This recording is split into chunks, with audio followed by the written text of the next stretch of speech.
1 2 3เราฝากเสียงล้ำไปทางบ้านผู้ต้องการบ้านเกิดข้าวโอ้ยจังภาษาที่เขางานของมันตีบ่ดี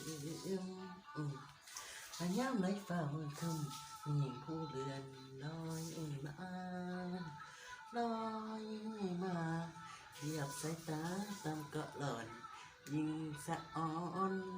โอ้ยยังไปโอ้ยนะจบเลย เสียงนี่ไปตามลมแม่น้องตะคุมถึงจีพันนอน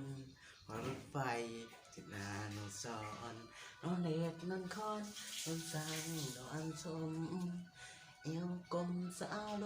ปาดีนอนทอนาทีรีบอตะคมแล้วอ่อนแค่จะหน่อยเอวกลมถ้าปองพี่ดมถ้าเพื่อนลมสมยงบ้านนอนกระเด็นขึ้นฝันเห็นสะลอนขาเมาน้ำตาอันมันคอยยังเงาสวรรค์นอนเขาหรือนอนสร้างภัยตัดใจไว้เอาใส่บ่ห่างสาวนี้บ่ห่างแค่นั่งเดียวบ่ได้เดียวไหลห่างล้นแหลงว่าน้องอ้อยขอนแพงแต่งเอายังสอน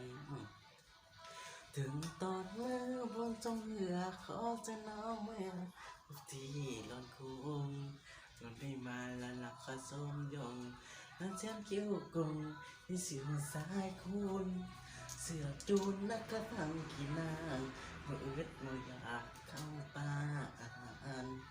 มาอวดข้าเพราะนังคันคิดหอตะวันเวินคำน้ำเนื้ออันตลำปากคาวันเจียวนังหนักนังแข็งนังเดียวบ่ได้เดียวไหลห้างมันแดงก่อนน้องอ้อยคนเพลงแจ้งเอายังต่อ